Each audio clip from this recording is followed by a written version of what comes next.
And we are back here once again with another episode of the Cloud9 podcast, season 9, episode 22. And happy New Year's to every single one of you that is going to watch and listen to this podcast or wherever you watch and listen to your podcast. And thank you so much to the amazing audience that we have that watches and listens to this show on all of the other podcasting platforms. And we will be providing you guys more of the Cloud9 podcasts come in 2024. And it's going to be pretty awesome because we're going to be able to consume all the major regions with a little bit of the minor regions involved in it as well.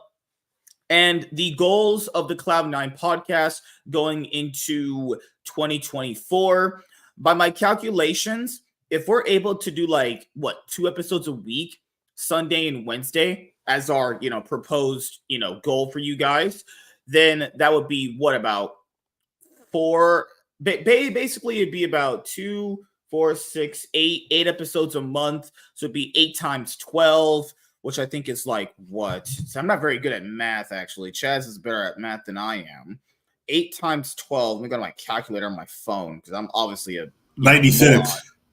Is it 96? So if we're at 202 episodes, that means we'll barely be 2 episodes under 300 by the end of the year. It'll be 98 episodes that we need for 300. But remember, during the off season that happens next year, like with season 9, if there's so much news that comes out, we're obviously going to be able to put in more episodes for you guys. So fingers crossed, the podcast should hit 300 episodes by the end of 2024. But if it doesn't, the goal of the show obviously is to hit just 10 seasons, which is going to happen very, very soon. And it is going to end up hitting 250 episodes, I would say, is the goal for the Cloud9 podcast. But other than that, hopefully everyone had a great holiday season. It's almost over. And League of Legends is coming back very soon. Like I mentioned before, can't wait to see, all my esport orgs and their teams play once again, and to also disappoint me as well. So, Chaz was talking about how much he was going to literally destroy my ex in her areas last night on stream. So I earlier this year, or maybe last year, I don't remember. At some point, I mentioned I broke up with her, and he was like, "Yeah, she's kind of cute. I would just destroy her butthole." And I'm like, "What? Hello?" No, you broke up with her in 2020 or 2021. Yeah, you're right. Yeah, I know it was a lot later. I was like, "Oh, she's cute. Why'd you break up with her?" And then you would tell me some bullshit. I knew. I said, "Okay." At first, you told me the truth, you just did feel great in a relationship, and then you was trying to say other shit. And then I was like, okay, I do understand why, because she's a little antisocial. Yeah, we pretty much just vibe better as friends rather than in a relationship. But then over this past year, I was like, do y'all really have a friendship, or is it just her leeching shit off you and James? Because they James separate, because it was more last year. James separated himself from Lenny. He didn't want to be around her. But I like hanging out with Carla, but Carla and Leonard are a pair package. That's why you're fuck. That's the thing is, y'all just wanted Carla, but also y'all wanted Carla, you and Jimmy. I just find it weird that they can never do anything with each other outside of work. If it's work, then they'll be separate. But if it's anything else, they have to be together. And I'm trying to see if I can get a threesome out of the two there. Oh, goodness. They're talking about they wanted me to do OnlyFans content where they watched my butthole or something. I'm like, these two are just depraved, horny weirdos, man. They're insane. They're actually insane at this point. How do you fix these broken women? Good Lord. You gotta fuck them. You gotta fuck them until they get their horniness out. You get enough dick. It's okay.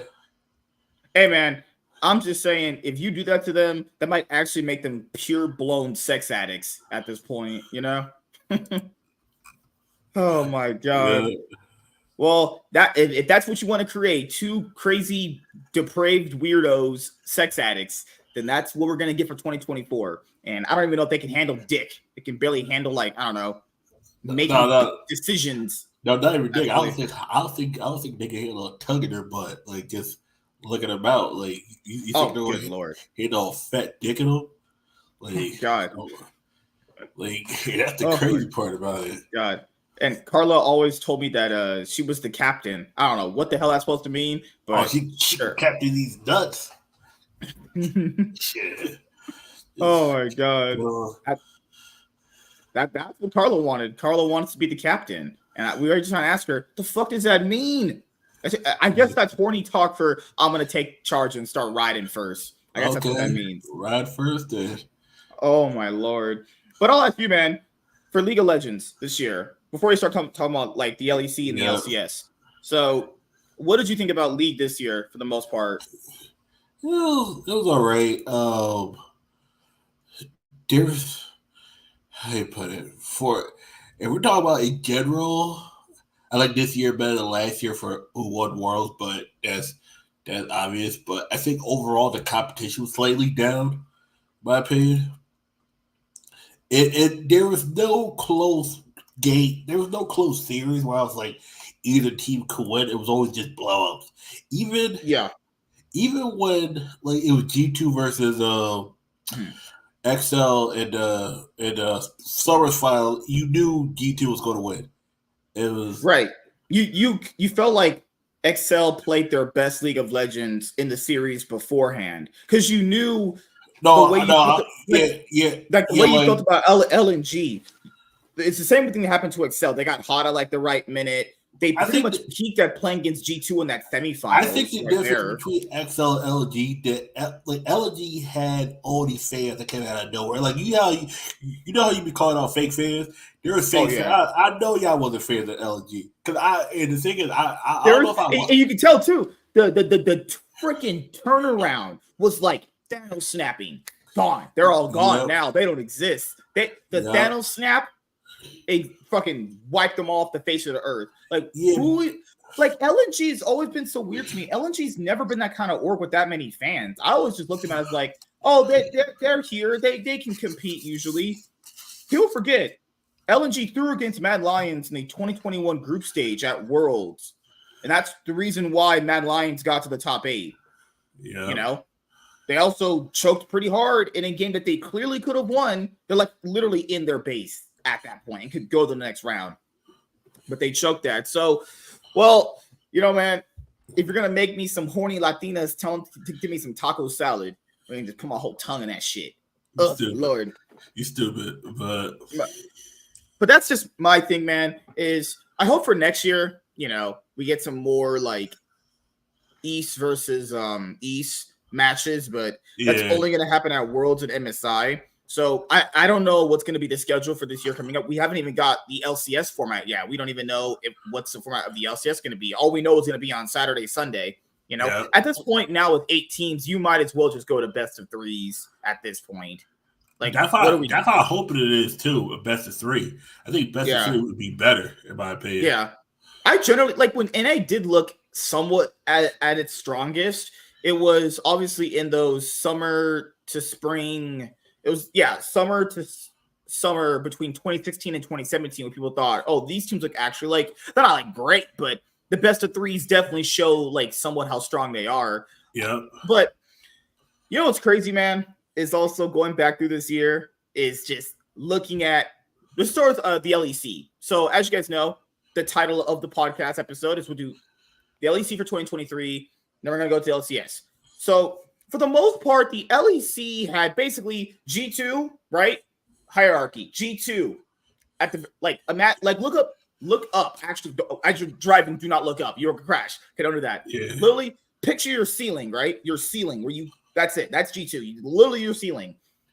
Basically, like at the middle part of where you be standing at, that's Mad Lions. And then literally Fnatic, maybe, and quite literally everybody else, but probably BDS first.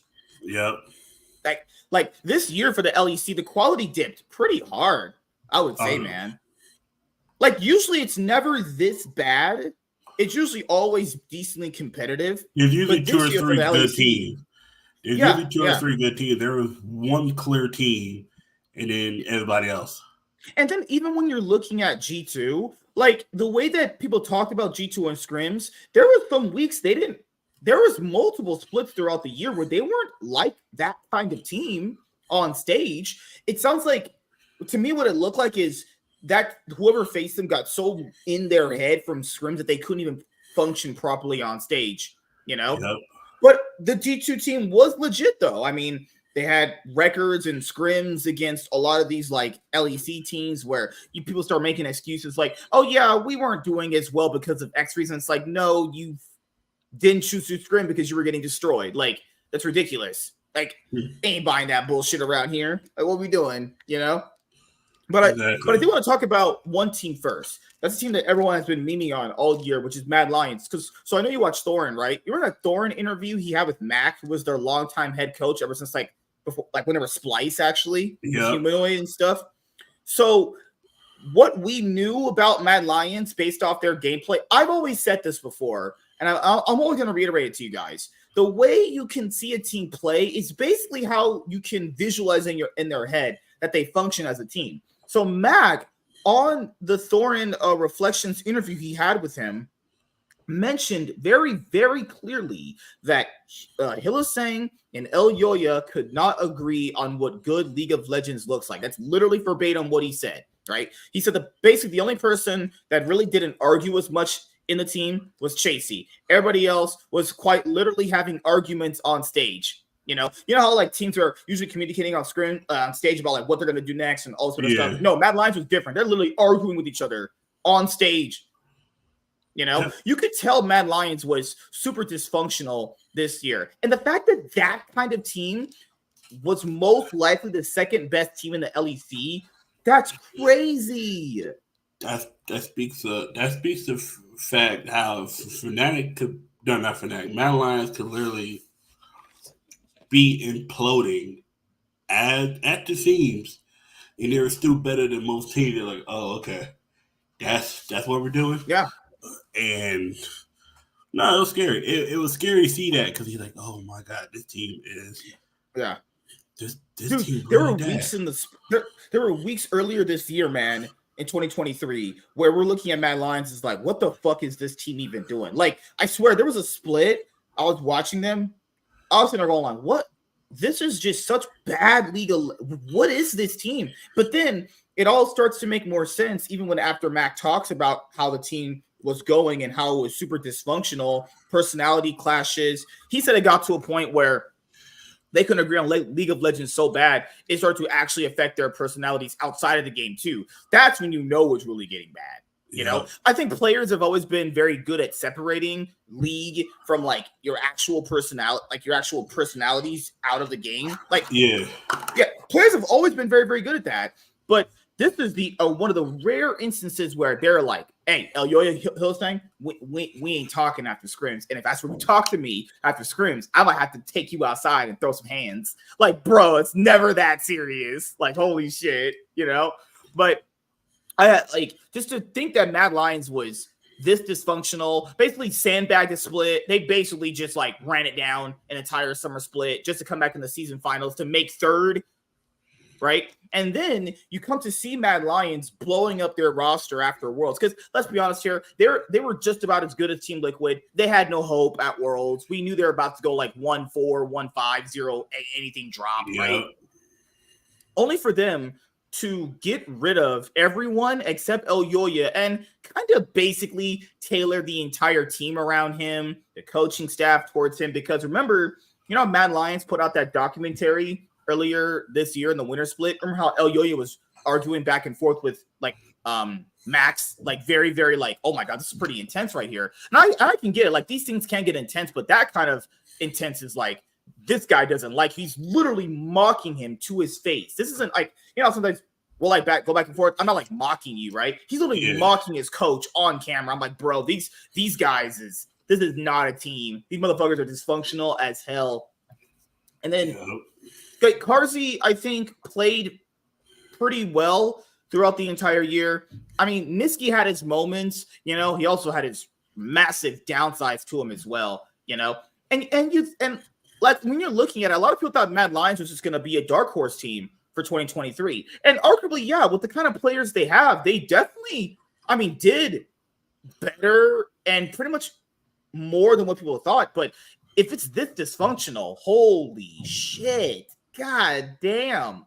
Arguing on stage, support jungle can't get along. And if the support and jungle can't get along, that means you know your macro is fucked up because they're never going to agree on what should they be doing earlier in the game. So, yeah, man, I don't know if you saw that interview that Thorne did with Mac, those 3 reflection episodes he did with him. But I saw that. What did you think when he was talking about like Mad Lions and how bad shit would be, but then it would be like good for like 3 weeks and did just straight up implode?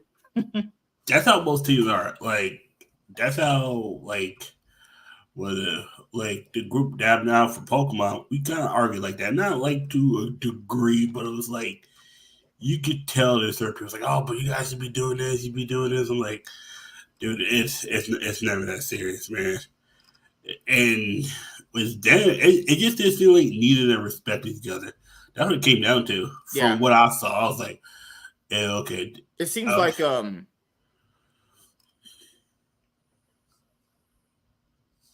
yeah, it just didn't seem like he respected him. It was like you're looking at it, you're thinking, what is going on that the coach and the team don't like the coach and the player just don't like each other.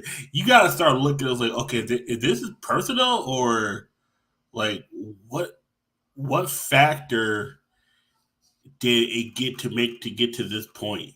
Because it never gets to that point unless like something bad must have like happened to the point where it's like, oh yeah, nah, this ain't gonna work. Mm-hmm. Yeah. Well, do you think that El Yoya just straight up lost respect for Mac? Yeah. I think that's what happened. I think El Yoya just straight up lost respect for Mac at some point.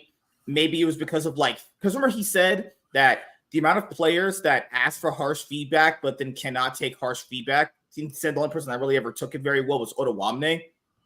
I think potentially he gave him harsh feedback like he had asked for, and maybe he took it so wrong that he was like, fuck this guy. Nothing this guy says. Or maybe some Max said hit him personally. Like, yeah. Because we don't know the other stuff they said.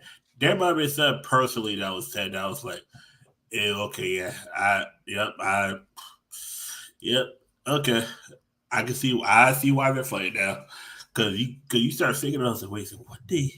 It's like because like he said they literally had to change it from that approach to they had a conversation about how feedback should be given. It's like, this is just all dysfunctional. What the hell is going on? It could be Elliot is just like sensitive. We don't know.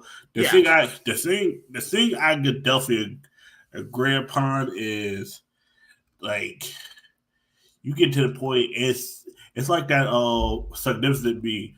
What did he do to make this nigga that mad?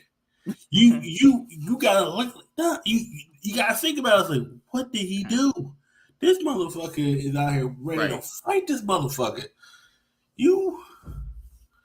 What? Yeah. What did he do to make this nigga that mad? And you just kind of think like he did something. Son had to be sad. Yeah, because this is really, or maybe because this goes further than scrims or any of that bullshit. You know, this goes way, way further than that. Because the way he was handling himself with Thorin, you could tell like he was holding some massive shit back. You know, he really just pretty much only gave you like the juicy parts without the juicy details. You know. Those are basically like the juicy headlines, and he basically pointed out to the players that couldn't function properly in the team, and then he pretty much laid it out to a point where, yeah, this team was not surviving after this year. This just literally had to blow up, and And when we've seen it in League of Legends too, where you see like some of these LEC orgs now, where instead of basically getting like name players, they're just pivoting to like national players. Where like, okay, so El Yoya's he's from Spain, right? So Yeah, they're just gonna get a bunch of players from Spain and have that like nationalistic approach to kind of garner more fans. I mean, we've seen Carmine Corp has that effect with the French community. So hopefully that could happen for Mad Lions. I mean, we've seen potentially, yeah. So Mad Lions is trying that approach, and what was the other one that's going to try that approach too? There was another org that I saw that was going to try that as well. Oh, no, even Team Heretics is not trying that. So yeah, for me, I think it was just Mad Lions trying that approach. But how much is that? How much is like that approach versus these players are really really cheap? They're going to be on like cheap contracts. exactly. And if they have any upsides, we'll just sell them. Or how much was it they catered to El Yoya because they liked him more than Mac, and then they're like, you know what, we're gonna pretty much build this roster around him. Remember, they literally kept no one else but him and built the entire roster around him and the coaching staff, and they gave him the biggest contract. It went from literally he's out the door to he's staying. And remember, El Yoya didn't want to be there anyway. Remember the big giant like breakdown between Mad Lions, Fnatic, and G2 with the contract negotiations for the 2022 offseason, where it was reported that he didn't even want to be in Mad Lions anymore. He wanted to leave. He was literally in an org for an entire year that he didn't even want to play in. Like, good Lord, man. The narratives, the freaking news surrounding League could be even more juicier than the gameplay. I love it. Also, earlier in the episode, if my internet cuts out and Chaz is talking or I'm talking, just let it go for like a second or so. Okay, guys? You get back to normal. But what's just another thing you want to talk about? Because a lot of the teams, which is really, really bad this year in the LEC, guys, Mad Lions was obviously a fucking train wreck from start to finish. But a train wreck like that, finished finals in winter, won a split after, sandbagged one, and then went to Worlds. Also, earlier in the year, they went to MSI and just went 0-6. 0-6, and they got the second fastest loss ever. 16-47. Max, you know what Max said? Even in their T1 match game 1 in the series, where it looked like they had some sort of shot, and guys, here's newsflash: no, they didn't, because they were playing the game extremely bad, even though it looked like they were competitive. Max said that even when they started losing to T1 in that game 1, he said he knew the confidence level of the players were just like, nope, we're screwed. Yep. Game's over. Go home. Like, so if I was an LEC fan and that's the team that's the fucking org we're constantly sending, I'd be pretty mad too. It's just like if they're gonna go this route this year, go for it. I hope it does well. I hope it does well. But I don't know about this new roster. It's a bunch of ERL players with El Yoya, and hopefully El Yoya is gonna have a much better year in Mad Lions. Because for being honest here, El Yoya himself didn't have a great year. But how much can you leverage that versus bad team chemistry led to bad gameplay? Or was it just he was just playing just bad and then the team play didn't make it any better? So let's go to Team Vitality. Team Vitality was a complete bomb. Every split, it just got worse. A complete failure. Yep. Yeah. This is like we talked about that Mark Wade and Mark Miller situation on the main channel. They had the panel show. This Mark Miller who's like actually rich and successful. Mark Wade is a bitter, old, stupid retard. This is kind of what Team Vitality is to G2. Both of them came in the same split together in 2016 spring. And they've had polar opposite results. The G2s went on to win almost every split after that. Worlds, MSIs, Team Vitality's been none of that. Think of it like the Lakers and Clippers. One wins championships, one can't even get to playoffs. Like, come on, son. We are not the same. We are the same, but we are not the same. We might be from the same city, but you're you're kind of trash, actually. Yeah, you see, like the Lakers is Beverly Hills, Orange County, and the Clippers is Compton and South Central with all the drive-bys and chicken heads. Like, you don't want to go to South Central. No one wants to go to Compton. Not even for fried chicken. And there's never any fried chicken joint that's worth dying for. Nothing. And if you say otherwise, you are stupid. Or just blatantly ignorant. That too. And Vitality, how do I put this? Yeah, you're right. They got regressively worse each split. And then, and the sad part about it was, and you can see the degeneration of the team chemistry. Because remember, this was supposed to be a Bo waiting room team. Remember how they had Self-Made? You can't keep that guy. He's actually insane. Not even just a bad player. He's actually pretty talented. He's just a horrible person to work with. Then they get Haru. Then they basically have a Bo waiting room where they get Bo, they prep him up. They pretty much tailored their entire strategy going into having Bo, only for that strategy to completely fail on his head. Like, Bo was super hyped up, but a lot of people failed to understand the reason why he was so good, in part, was due to him being around a mid laner who primarily likes to play for his jungler, which was doing B on FPX back in 2019, right? So people need to understand, when you're playing with certain situations like that, if you do not have a mid laner like that, it's just not going to work. And Perks is not a player who plays for his jungler. He's just not a player who does that. You know, man, like, actually barely roams out of his lane if it's mostly convenient for him not to do it, honestly. So Perks probably thought he was getting a really, really awesome jungler that he can't communicate with. Photon was good in spite of Vitality pretty much just being horseshit throughout the entire year. So it made perfect sense why they would keep him. Then then Bo just got progressively worse. I felt like Winter was his overall best split. Oh, no, easily his best split.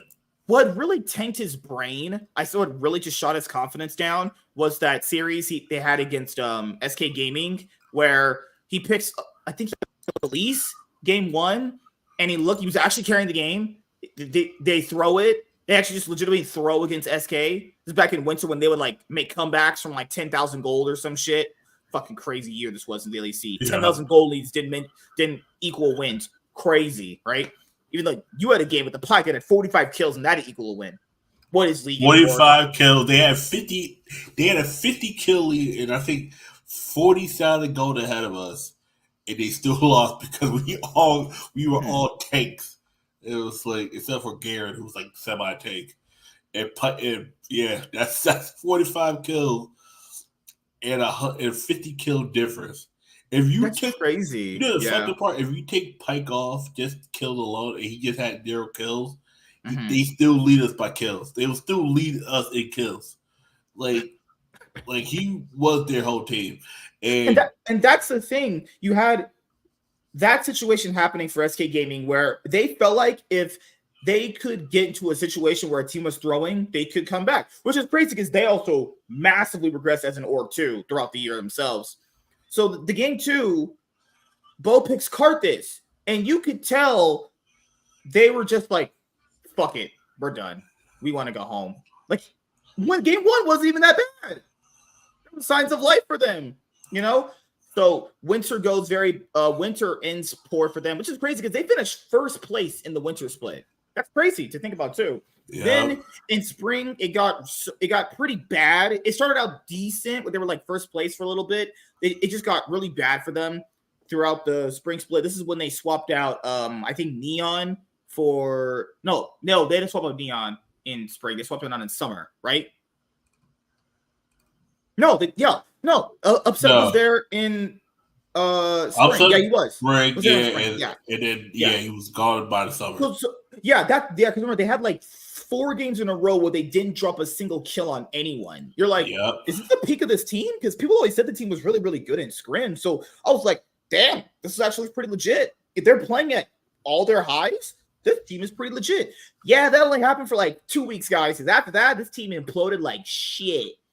Came to a point where they lost to BDS in the round before BDS makes it to the finals. Yep. And it's just so bad. God. And then in the summer split, they pretty much just never got it together. They gave up. They gave up. They gave up on each other. Bo's on Maokai. Like, you give your carry jungler Maokai. Anytime they team fight, if Photon got separated, they just let him die. They wouldn't even try to help him. Photon was on an island by himself. I felt bad for him. Like people blamed upset, but it's how you know people haven't played ADC. It's like you can't just play that way in those situations because you die, the game's over anyway. You have to play with like caution of like, I'm gonna bake these abilities out, but I'm all the damage on my team with that mindset as well. And Kaiser and Upset were horrible bot lane.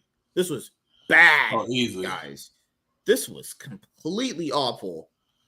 Perks, you could tell he's smiling on stage and he's smiling, going like, man, get me out of this. Please get me out of here. This is bad. This is so bad. Because as you guys know now, Perks is now on Team Heretics, actually. So when you're looking just how bad it's been for Vitality, pretty much throughout their entirety existence of the LEC, I might do a video on that eventually. Like why Vitality's always been a fucking dumpster fire trash org in the LEC. Maybe we won't title it that bad, like that much, because you know, gotta have some people gotta make it a little clickbaitish. But I do a video for League of Legends like that in my head so far. I'm kind of pondering which one I'm gonna do. But yeah, if you're looking at just how bad it's been for Vitality, remember last year they had that super team that failed for them. Yeah, like. I don't know, man. At this point, I feel they need to just. I mean, I should have stopped drinking this level of B Kool-Aid after a while. You need to prove it to me. I don't care what roster they have on paper. I need to see some trophies being lifted or some Worlds appearances or whatever BDS had this year. If they had what BDS had this year, I'll even take that. They need to actually improve as an org. This is laughably bad. Someone who's been the org, the LEC this long, and it's this pathetic of result. Actually, you know? Exactly. This is just a joke at this point, man. It's just terrible. One World appearance from this org in 2016 to 2023. That's what, like 7 years right there? One World appearance. Then after that World appearance, they sacked Kikis for a Korean jungler named Mowgli who was complete trash. Maybe because they couldn't get along at Worlds, because maybe they were getting shit on in scrims and maybe it was pretty bad. I don't know. But Team Vitality, the same usual thing happens with them. This is my saying for Team Vitality. It's the same song and dance every single year. Either you have a super team, you fail. You pick up randoms, you fail. They just fail in every single regard anyway. Every single regard they fail in. It's like people said, but there's like one split where they almost beat Fnatic. They were one game away. That roster wasn't that good either. That was kind of just more like Fnatic being bad than Vitality being good than anything. This is also when they had Crownie and LeBron too. Then they had players who they themselves look. Now you go back and you're like, well, these players are actually pretty good. Why didn't it work on Team Vitality? Because it's Vitality. That's why it didn't work. There's no other there's nothing else. Vitality is cursed. This org is trash. And the only thing cool about them is their jerseys, which I do wear, which I do like actually, and their logo and their hashtag. Because Vitality's people. If you're a Vitality fan, you must like torture. I'm just saying, you know, if you like Team Vitality, you love torture. It's basically just the equivalent of following KT Rolster in the LCK, because the org is just terrible. Why would any French fan get behind these people? Like, this org is awful. Guys, if I told you the bad shit they've actually done as an org throughout their entire existence of the LEC, you'd be like, man, this org is trash. Meanwhile, G2, like, I feel like they're like Bizarro to what G2 is a Superman. You know, they're actually in a completely different world. Oh shit! But what else is there? I would say, yeah, Upset left. The whole team is blown up except for just Photon. That's it. So yeah, hopefully it works out now. They have Mac and they have Hylissang and Karzi coming. Hopefully that's gonna bring some consistency. Yeah, getting Hylissang is gonna bring you consistency. Yeah. Good Lord. Which other org do you want to talk about? I'll say, man, let's do a BDS, right? Yeah. All right. So what do you want to say about Team BDS, man? They're weird because You got rid of Crowdy. To me, I think the reason they got rid of Crowdy had to be because of his attitude. Like his personality didn't work. Something about him, they must have felt like he was not the right fit. Because when I look at BDS, LeBron's not good. Adam feel like he has 4 champions. And if he plays anything else out of those 4, you got a 50-50. There are some champions that if he plays, you just auto win. You're like, okay. Um, who else? Fuck, I forgot the juggler. But Shio. Shio's like, okay. No, Shio's pretty good. And then they got this new guy, Ice. Mm-hmm. Yeah, it's like, if we're just talking about just LEC standards, yeah, Shio is fine. Maybe might flip it, might win a title, maybe potentially coming up in 2024. I mean, that's if a lot of teams really, really suck. You know, like this roster, it could have that effect of like they might be good for winter because they've only changed out like one player, and Ice might like have this great pop-off split where people are talking about he might be an MVP candidate. That's how these things generally tend to go. I'm not saying it's going to happen for them, but I don't see them after what happened this year to kind of keep momentum going, you know? Because for Team BDS this year, it basically went from like, okay, Crowny's our sole carry, he's everything, and Adam to nothing else. That's what it is. It actually came down to basically Adam is going to do random shit, and Crowny will be on like Jinx or Zeri or Philios, and he'll just carry because they arguably had the worst support in the entire league. He was complete trash. Did you guys see this guy play? LeBron is like, that's one of the players I don't like hate on Vitality for getting rid of because you knew he wasn't going to work out with anyone other than Crowny. You're like, nah, dude, goodbye. You can get the fuck out. You're trash. Keeping you is bad. That's actually going to tank or even worse than what it is. Remember, keep in mind, guys, Team Vitality didn't want LeBron, and Team BDS was like, you know what? We should take this guy. I don't get it. Yeah, I don't get it either. I don't get that either. That got me complex. I was like, wait a second, I was like, what? There's got to be a reason that they got rid of Crowdy. There's got to be a reason. Like, it's like you just don't keep him and get rid of him. It must have been they could have had a situation where it was like the Mad Lion situation where it just got really, really bad between the players because you can tell when they won, they were all like going, yeah, we did it. And I was sitting there going like, man, I couldn't imagine what it's like when they're fucking getting dumpstered in scrims and losing. Because it never felt like they were in like actual team where it was like 5 players who enjoyed being around each other. It kind of felt like it was all just driven by, oh yeah, we're doing well right now, but kind of only based in the LEC just being not good. And we can't really actually push past our own level right here. That's what it always felt like to me. Because they really punched up way, way, way harder than they should have been. I mean, honestly, guys. I mean, it literally came down to just like one guy having the splits out of his mind at this point, you know? Yeah. So, what do you think, man? I'll be honest. BDS. I'll ask you, do you think they were the Golden Guardians for LEC? They kind of just punched a little bit above because other teams with better players were just kind of failing? Partially. I do think they were good for LEC standards. I think the issue is they just never got it together. I think that one magical spring split, they were able to have enough points that it was able to leak over into the summer and to the season finals. Slightly was Go to Guardians. I think it was Go to Guardians. The whole thing was Go to Guardians is I think they're always good. They just never got it together. Go to Guardians punched up harder than BDS. I always felt like BDS was 4th, 5th best team. Like you got G2, you got Battle Eyes, you got.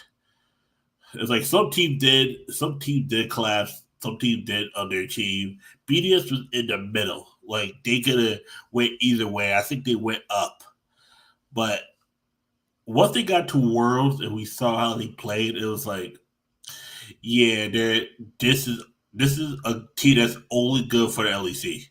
Like if they get to anything outside of LEC, Yeah. they I agree. You can tell how flawed this team was, and this happens. I mean, this has been the case for a lot of teams in the LEC. You can tell how flawed these teams really are, for the most part. You tell how bad the quality of League of Legends had gotten for these teams. In like the same regard as to like, let's just finish up the rest of the teams. We go to LCS after this, which is Fnatic and let's do Fnatic because G2's in their own separate category too. They have their own issues, but Fnatic. They went to that winter split was just so bad. They went in a route that they thought was gonna be beneficial for them, but they failed out with Reckless. They bring in Oscarin in spring. Reckless, quite literally, if he hits the Nexus, then maybe Fnatic has that Mad Lions run where they win the title actually. But that didn't happen. That would require us living in the Bizarro world, which we don't live in. We live in Earth 1, actually, guys. Sorry, it's a DC reference, actually. And Fnatic fail out of the spring split in the lower bracket. Where didn't they lose to Astralis in that best of 3 stage to go to the lower bracket? I'm like, bro, they lost to Astralis.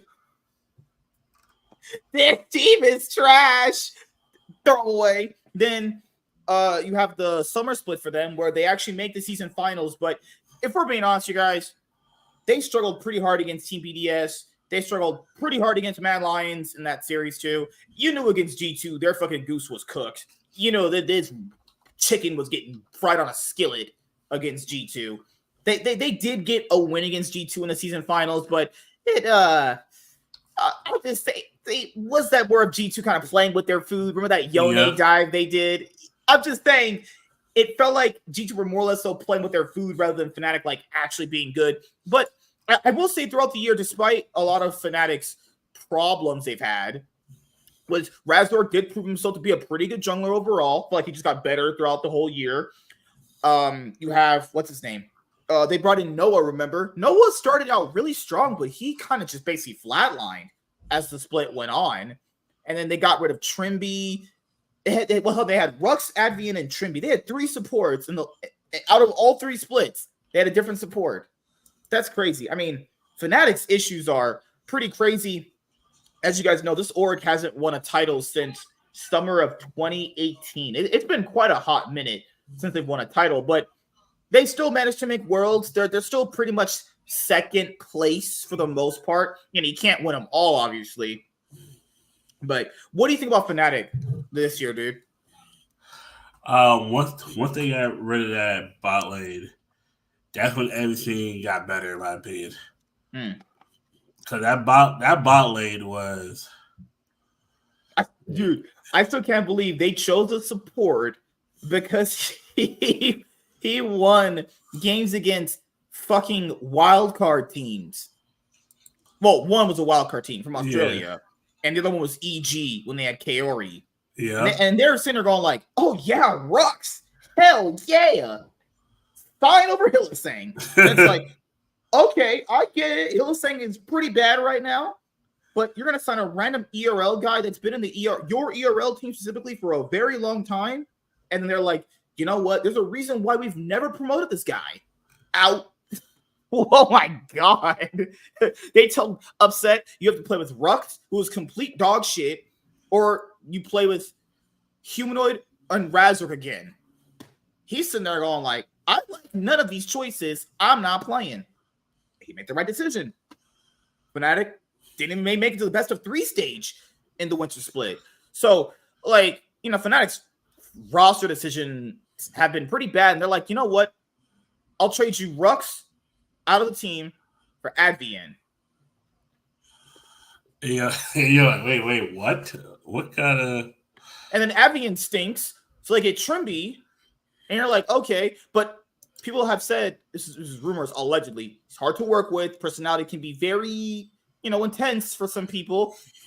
And they're like, and that you can tell during like Fnatic's, that TSM series they have, I think it's called Legends in Action. You can tell Trimby not working with these guys. You can clearly tell. And now Trimby's gone. And you know who they get? Jun from DRX's academy team. The player that DRX thought wasn't good enough over Barrel. Oh, first of all, he never will get brought up over. Yeah, Barrel. he's never gonna get brought up over Barrel. Definitely after Barrel won Worlds. Oh hell no. Mm-hmm. Like most of these players in the LCK, like academy teams, they're only there just in case. They're just in case, like injury or some scandal because somebody out here can't keep their hands to themselves. Some of these, that's like hell no. That's why it was like, okay.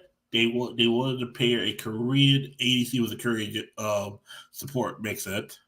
Mm-hmm. But it's like I don't disagree with people on various things when it comes to like acquiring certain players. I just don't like it when people's sentiments are like, no, you shouldn't import players, and it's like, no, well, we know that Asian players are better by a significant margin. All of them are going to vary in skill, right? Why not take at least one of them? I think it's much more easier to manage one of them than it is to like, two or three of them, Yeah. So the LPL has shown you can win with Korean players as long as your domestic talent's pretty good. So if they're going to try this approach of like, hey, we'll bring over one Korean, we'll see how it goes, I would say try that first, Like I saw his highlights. You've seen the Blitzcrank highlights and the support highlights from him. He looks pretty talented. Makes you kind of wonder why DRX wouldn't put him in anyway.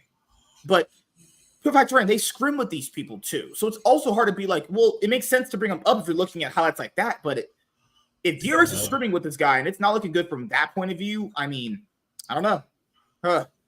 And we'll finish off on G2 within the next 30 minutes to just be LCS. G2. My boys, they won pretty much everything this year. I would say in spring they got pretty lazy because them getting lazy contributed to Mad Lions literally winning a title when they should have never won that title to begin with, honestly. Like, oh, Lord. So what do you feel about G2 this, man? So that's not even English. What do you think about G2 this year, man? G2 accomplished what they were they did. I think the way they ended that World was anticlimactic. Delphi losing NRG because now that made everyone think NRG was better than they were. It's like, were they? Is it or NRG? NRG to me is the team that punches up. Like, yeah, you know what I'm saying? It's like, were they better than? Then it was like, because I remember there were some people that were saying that NRG. I think if Energy was to get one team that they could possibly beat in semis was Weibo. Weibo wasn't the strongest team. Like, but at the same time, it was like Energy. Like, just saw the way those games were. It was like Weibo was probably the weakest team. Weakest East. Easily the weakest Asian team, and even that's not good enough, right? Because it goes Weibo. I would say DK was better than Weibo, but DK just they had too many issues. DK had too many issues. That whole bot lane was atrocious. But it's like, and then you look back at G2, it's like, damn, G2 lost to this. Like, and it, not even 2-1. Like NRG probably had the best games of League of Legends they played from summer till then in that specific moment. Yeah. And you understand, I don't like it, but that's how sometimes it is. Sometimes a team can only play that good a League of Legends right in that moment, and everything after that's going to be borderline train wreck. It's just like with me yesterday. Sometimes you can be someone enough times, but it's just that one day where things go the opposite direction. It's like the rumors was that G2 knew how to defeat NRG, but it was like the whole thing was like with Palafox saying like, will you go over how to play certain thing with Caps, and Caps is giving you all the secrets, and Caps played 2D chess, and Palafox plays 3D chess, and Caps is not saying much of it. Caps is out here giving everyone a speech. Palafox is really get into it, understand it, break it down all the G2 scrims plus the matches they played. You're like, okay. Sometimes it's like sometimes it's just not your day. Sometimes it's just not your time too. And And that's if we're being what. honest here, the draft preparation was so bad. The Belveth priority they went with that game, Yeah. and then the next one they went with another comp that just we're like, what is going on here? It had to have been a day where they just got on stage and just brains imploded, actually, because the team that we saw play against BLG, that game 2 where they were fighting them back that hard, we know if energy was in that situation, that is not happening in that game 2. They are not playing at that level against BLG. It's just not happening, But it happened to the point where G2, they conquered pretty much the LEC for the most part. But as I said before at the beginning part of the show about them, some of the weeks it never looked like they were like the best team, which is more like, what is going on? Why is their results from scrims not translating to the stage about how dominant they are? Because people were talking about them as like they were like Cloud9 dominant with the LCS 2020 spring split, but it never felt like that on stage. It felt like they were really good, but it never felt like they were just blowing teams out. Yeah. Except for like obviously really bad teams, But let's spend the rest of the show talking about the LCS for 2023. Outside of like the Tigris L's the LCS took, outside of the Dash situation, which was bad for him, the broadcast did improve, I will say. Let's talk about, Beerson and Doublelift both officially retired this year. They're done. Well, Doublelift maybe. Put that as a quotation. This guy's brain works in a way where like, yeah, fuck it. Lena blew me. I want to play League again. Yeah. I don't know. So we'll start with Beerson and Doublelift. Beerson officially retired from League of Legends after 100 Thieves lost to Golden Guardians earlier this year, the LCS 2023 spring split. And for being honest here, I also don't know why looking back at it now, don't really know why he even played that split out. It looked like he was just so far gone done after this last year. No, I think he was done after 2020. Go back and look how he was after that 2020 TSM 06 Worlds. He was done dead. There's like I remember I played with a guy who played Yu-Gi-Oh! I could tell he was done with Yu-Gi-Oh! Like a year before he actually left. And I can tell. So you think it was a situation of like he's just kind of doing it because he's got nothing else? There's still some motivation, but the drive to want to be there was no longer there. Like the drive to like you could tell his heart was no longer fully dedicated to League. Because usually you could tell the love of the game was flipping from him. You could tell it was happening. It got beaten out of him in 2020. In 2022, it did just get beaten out of him.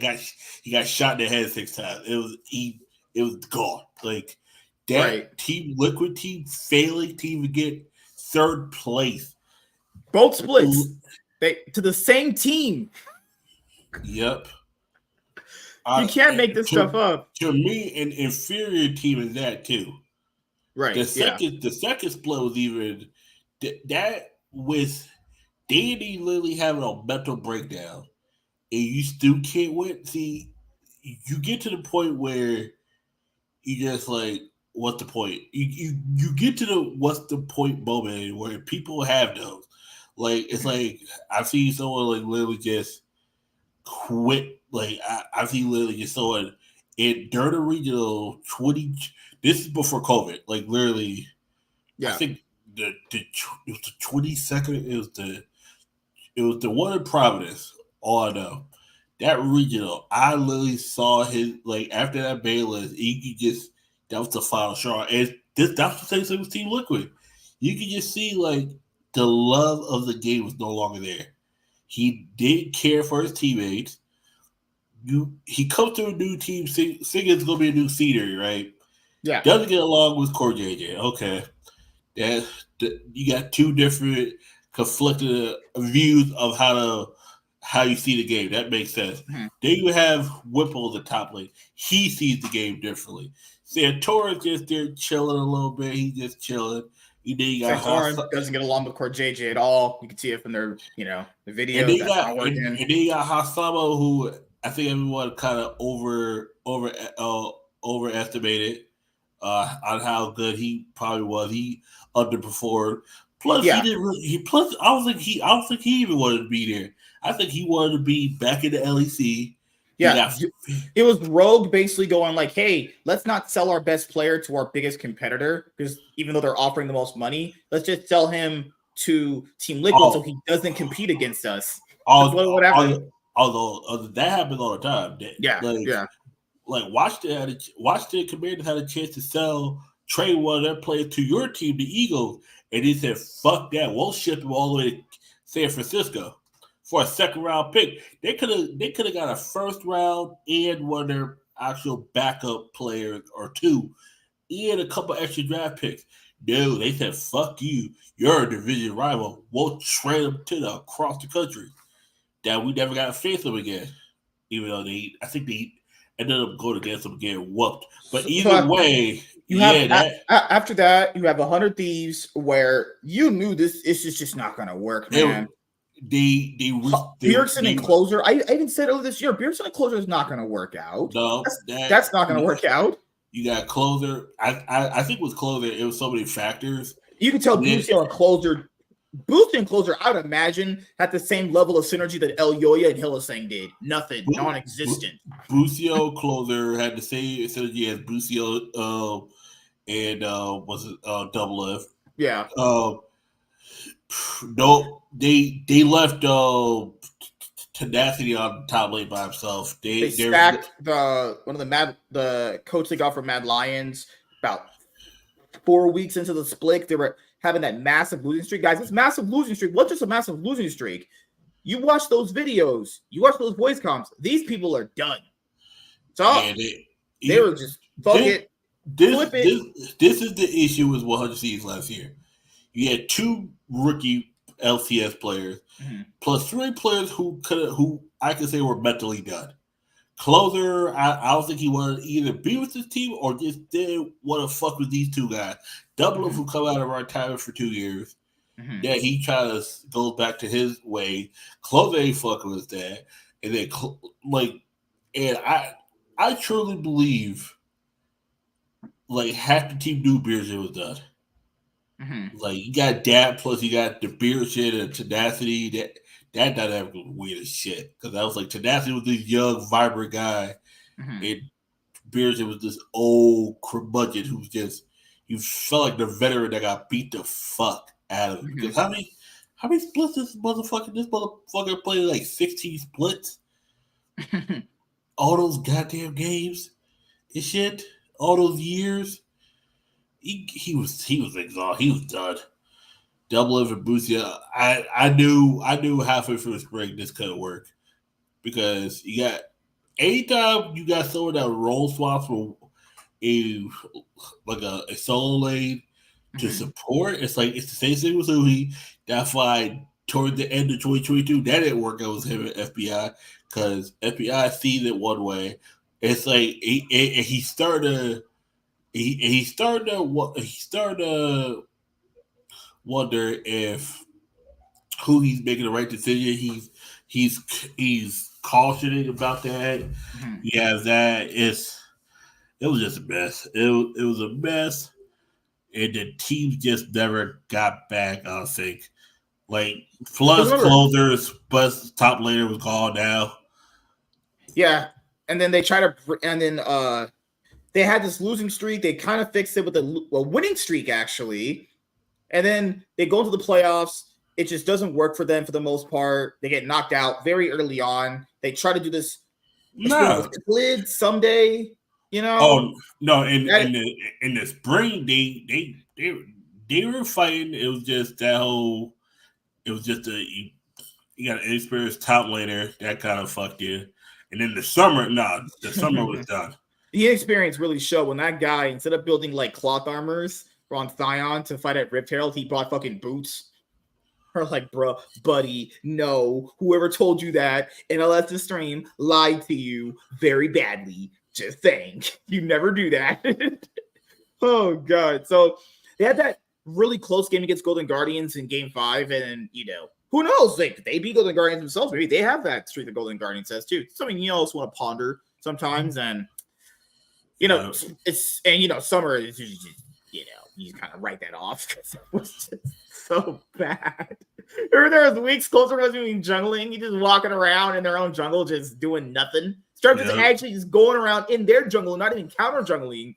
He's just going between the red buff. What's it called? The red to Krugs back.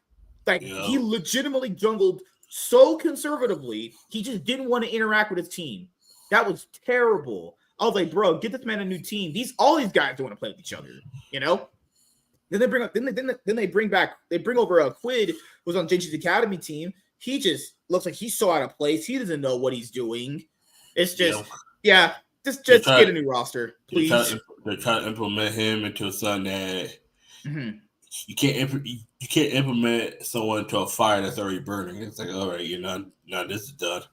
Nope. Oh, the team I would talk about right now is obviously, Cloud9 definitely stumbled this year for the LCS. I mean, it's weird. People are going to say, how did they stumble if they almost won both splits? Where none of these, I mean, outside of Spring, when they got really just, I mean, MSI was about as fisting as you can get.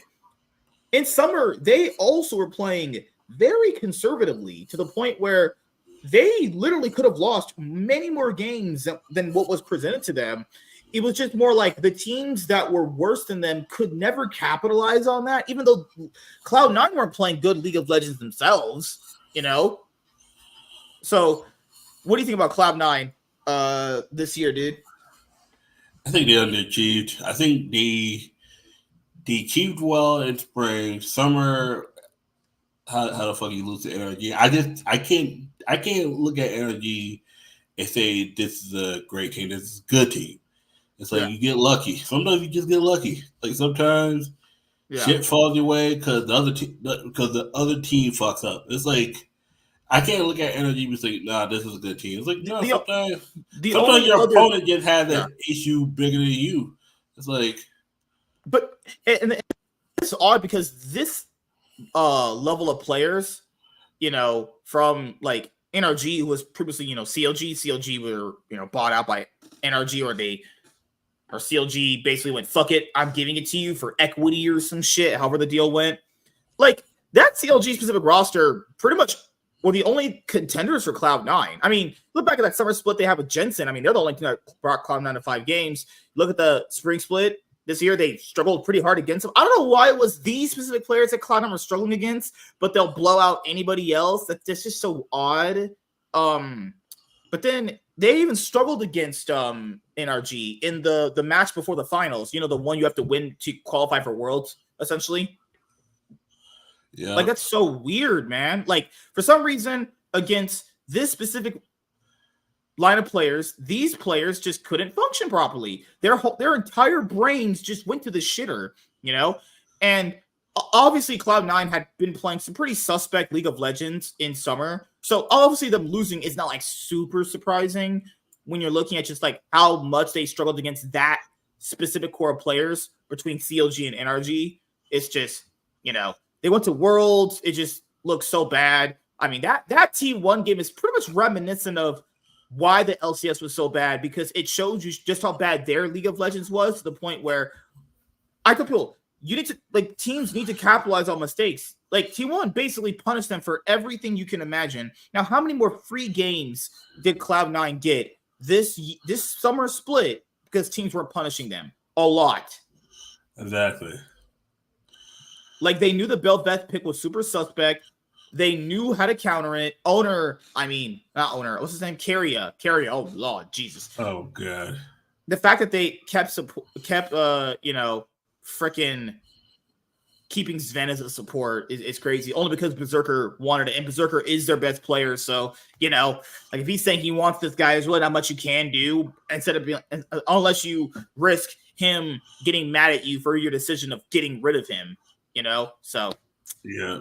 What a year it's been for the LEC and the LCS. Just thought we kind of, collage all our thoughts into, the final episode of the Cloud9 podcast for 2022. We're going to have 2023. 2023. Yes. Good Lord. I had so much sex with my wife last night, guys. She just fucked my brains out. Yeah. After I was done with her. What do you mean? You know what I mean. What? You mean you licked Yeah. her taco the same time I licked her taco? So you're basically telling me I tasted your dick spit in her vagina? Nah, bro, That means basically we fucked each other at that point. why do you make it just much more degenerate than it needs to be? I'm just saying, man, Like, if you blow your load in her and I put my tongue in her butthole, that means basically you'd come to my mouth too. what? What's wrong? Oh shit. God. Why's your brain rotten, man? Jesus Christ, your brain rotten. Oh my goodness. Well, what do you think's gonna end up unfolding for like some of these other, rosters for the LEC and the LCS? Because I'm looking at some of these LEC rosters. I mean, the league should be a bit better. Yeah. But what is it? Gigantic X? Really? Gigantic X? That's the dumbest name I probably ever heard. They're going back to XL. Just like I'm calling it. Maybe I might be wrong. But I'm calling it. By the end of 2024, they're going back to XL. Oh, easily. They have to. No way they're keeping that name. The name is terrible. Like how Koi for the team named Koi. What the fuck, man? What is wrong with this year? I feel like everything that's wrong. Everyone predicted many things to happen, and basically none of that shit came true. Yep. Oh, like various few things became true, but good Lord, man. We'll have another one of these episodes talking about I forgot. We're gonna do 2024 the tier list for the LPL and the LCK. That's our next episode, okay? That's the finale for season 9.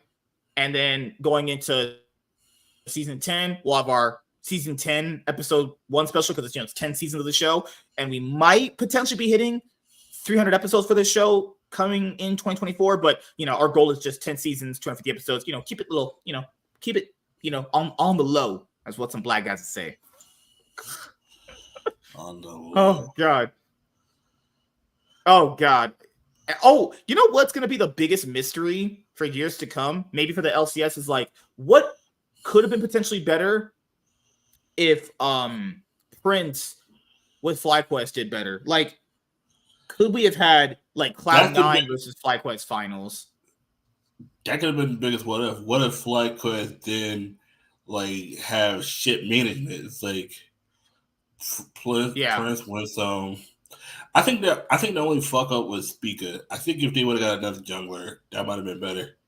Yeah, it really did. It really did feel like who do you have over Speakers in? If you the problem is there's so many players that these orgs only keep because they're just the name quantity at this point. Like that's it. Because some of these guys, they're not even good or fitting for some of these teams. It's like you got Vikla, Impact, Prince, and Winsome. It's like, okay, cool, that's a good 4. But who do you make your jungler? Do you get another Korean? Because, okay, who's considered the import? Vikla or Prince, right? Yeah, Vikla and Prince. Yeah, you're right. Yeah. Okay, that's me. It's got to be somebody from the NA then. It's got to be somebody from NA or a region that wouldn't be considered an import, and that's the challenge. It's like, do you take contracts? It's like Clovis not leaving 100 Cs. It's like, okay, you're not gonna get Blabber. It's like, okay, who do you get? It's like, damn, is Speaker the best jungler that's available? It's like, shit. Mm-hmm.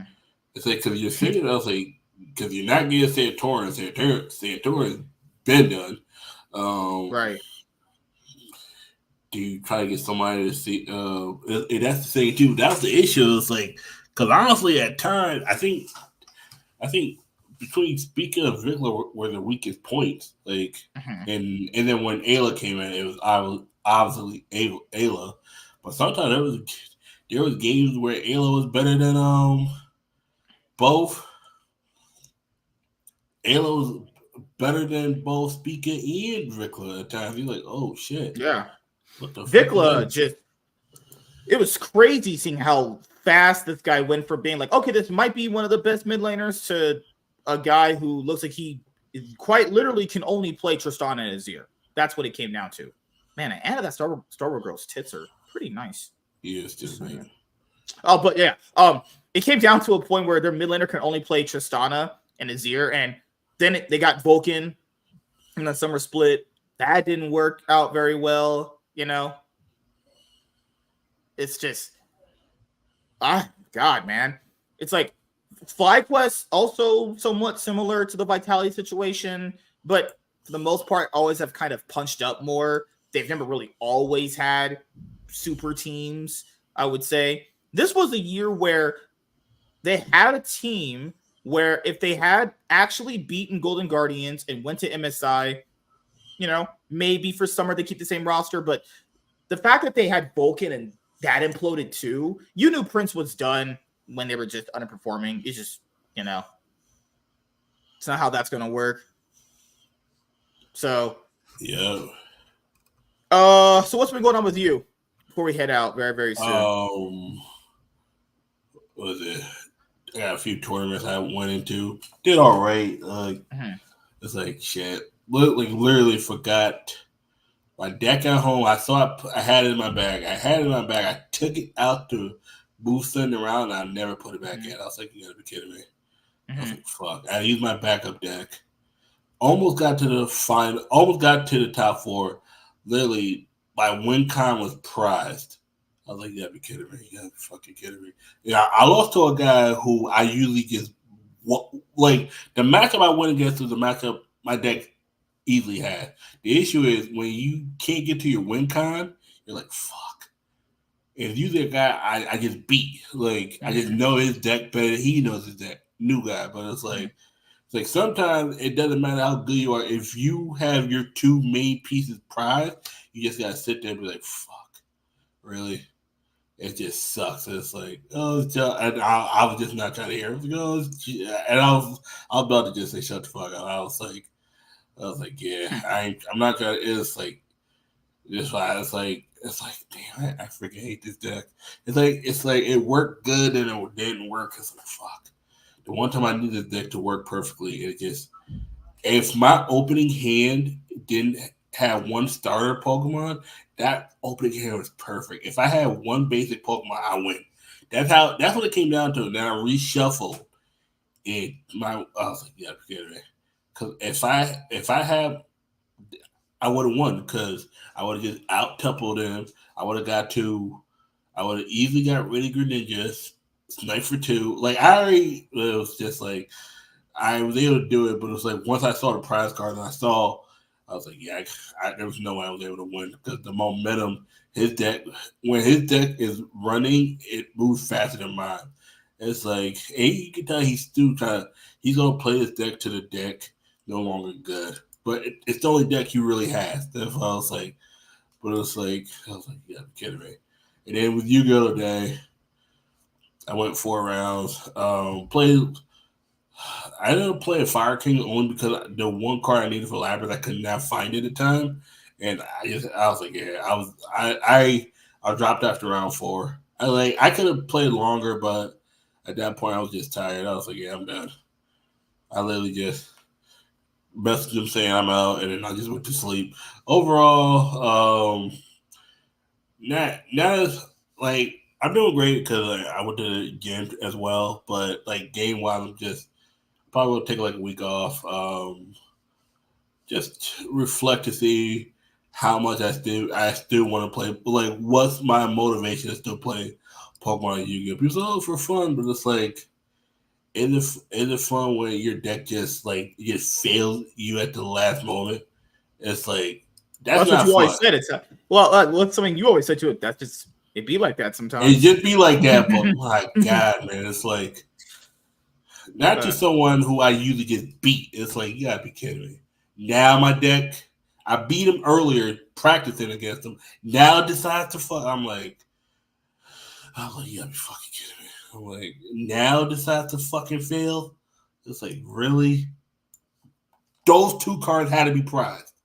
If it was just one, okay, I could get around. I could, But those 2, I'm just sitting there, I'm just like, you gotta be fucking kidding me. And the thing is, I know because it's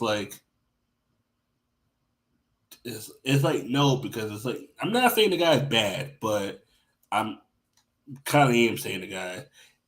Not saying he's not good, but it's like he plays a good deck, but he's not good with the deck. We swapped the deck, and I beat him. It's one of those things where it was like it was like just that one moment where I finally started believing in his deck, and it lived up to the expectation of why I put down this deck. It's like you gotta be fucking kidding me. The one time I needed this deck to work, and decided not to work. It just decided to go to sleep. I'm like, you gotta be kidding me. You gotta be fucking kidding me. I'm just sitting there like, yeah, this is bullshit. This is bullshit. I'm just like, fuck.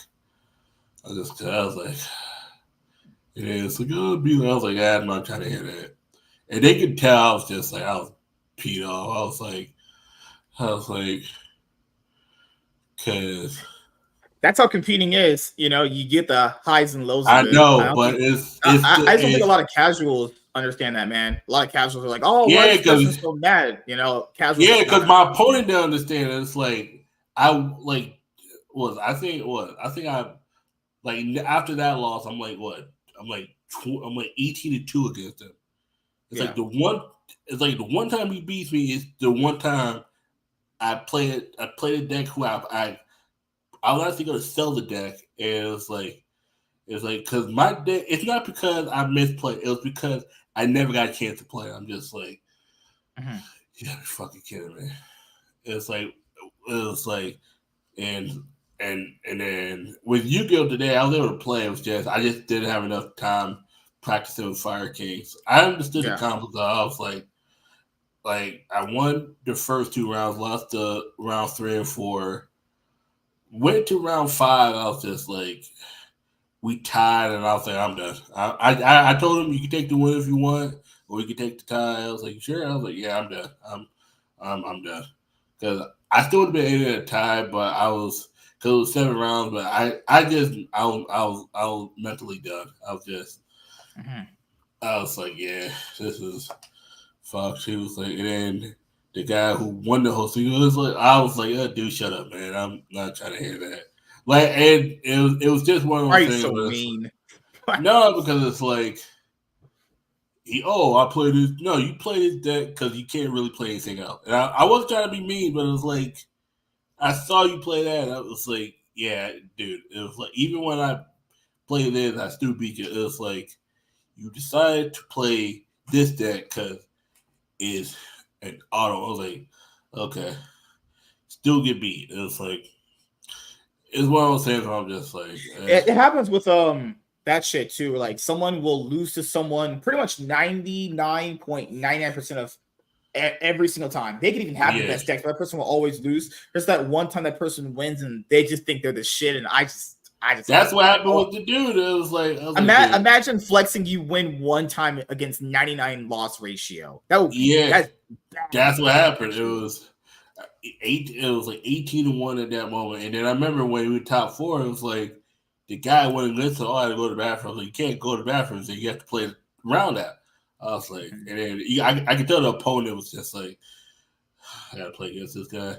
And it was literally it was 2 Girautinas and 2 Chin Pals in the top 4. Mhm. It was like literally I lost the reason like if the guy who got over me, the guy who beat me, but the another one was because he had 2 ties.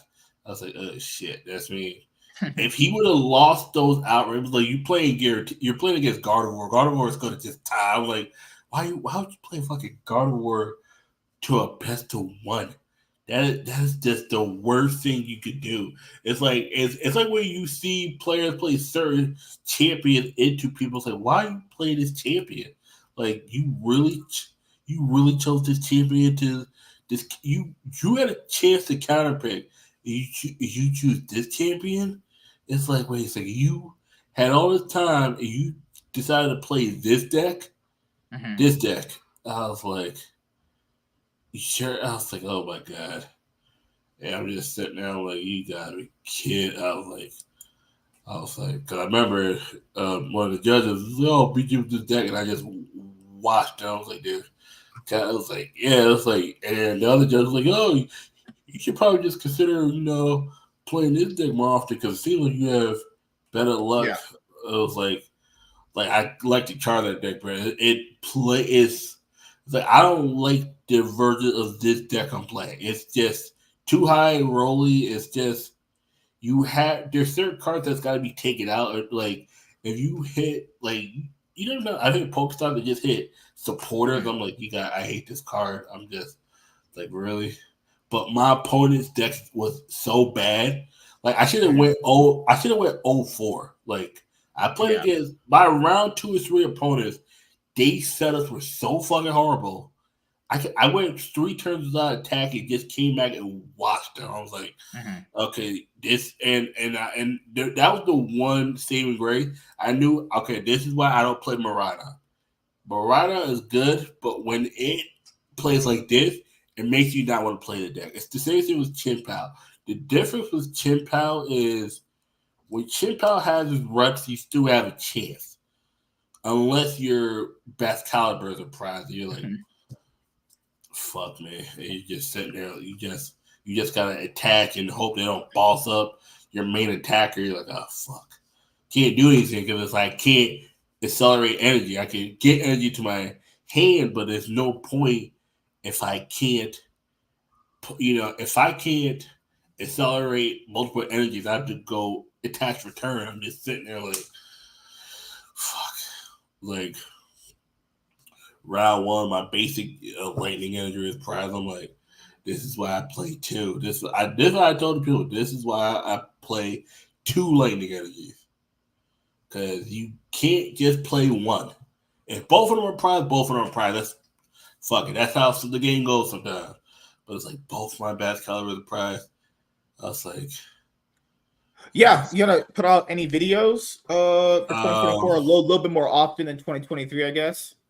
It depends on it depends if I feel like it. It's really like because a lot of video. It's just some of the videos I was like, man, this quality is trash, and I just don't put out anything.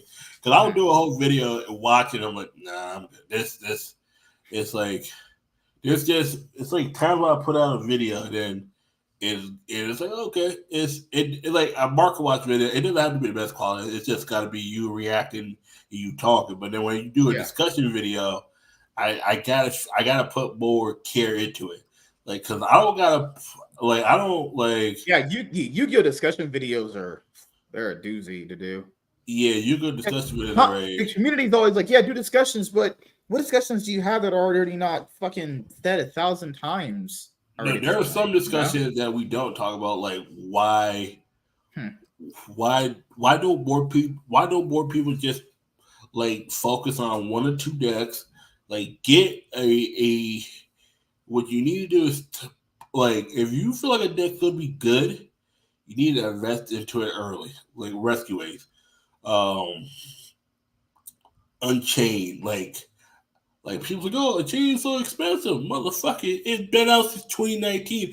Rescue Ace came out this year. That's why I was like, okay, you probably but Unchained been here since 2019. And 2021, it reached to the point. Or 2020, once they reprinted the card, the whole core is $40, and now the core is $250. You're complaining like motherfucker, you could have bought 4 cores and then got the new cards, right? The new cards were cheap. The new cards were commons. Commons. You telling me that it's like more than 2, but no, I'm sorry, it was two new common in the ultra rate. The ultra rate was expensive, but not really expensive.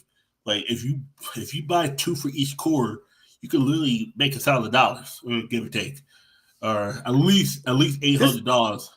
And before we head out, this is what I think about Yu-Gi-Oh! Before we potentially have a show talking about all this stuff is there's the reason why my market watches blew up a little bit, is because when you tell people certain financial situations in Yu-Gi-Oh!, you can tell how, I'll say, illiterate people are when it comes to actual finances in Yu-Gi-Oh! That's the reason I think market watches are so good. People are just illiterate. They just don't know.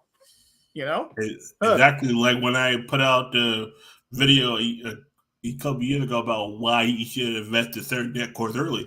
What you need to do is look at the OCG. This is the only time I tell people to look at the OCG. I do not look at it for meta, or no, I do look at it for meta, but I look at it like this: what decks are good and why are those decks good? If a deck only wins because of Max C, it's not going to be good over here, more or less. Maybe tier limits, but tier limit was tier 0. If a deck is tier 0 there, and more likely going to be tier 0 here. Sprite was still good over here. It just wasn't as good over there or over here. And then there's going to be some decks that just don't work. Sometimes some decks are just not going to work.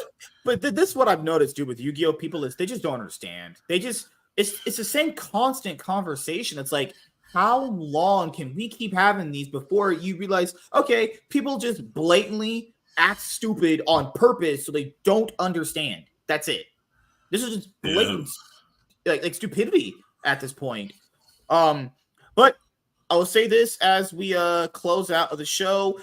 Thank you to every single person that has been watching and listening to the Cloud9 podcast in 2023. As I've already said before, at the beginning part of the show, the Cloud9 podcast is going forward, obviously, in 2024. More episodes. We have our goals. They're not that big, but they're not like, super small either. They're goals that I think are very reasonable for the show. Expect episodes of the Cloud9 podcast live on my YouTube channel, Master Swag King, my Twitch channel, C9 Master Swag King, and my Twitter account. If you have a Twitter or X account, follow me at C9MSK8, where you can watch the show live, or if you want to watch and listen to the show and consume a show, so basically it fills your needs of commuting back and forth from work, going to the gym, whether you need to hear somebody talk as you're doing another task on your computer, whatever it may be.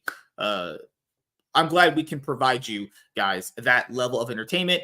More, as you guys already know, if you follow me on X or Twitter or whatever you want to call it, my goals are already out there on Twitter, so people know what I'm going to be trying to achieve in 2024. They're not to always, rush it. It's an entire year, so we can definitely pace ourselves. And I just want to, really get on the consistency board when it comes to back what I was used to doing, because being consistent was something I was really, really good at, something I really strive for, and something that I want to get back to starting in 2024. And we're going to keep this train going.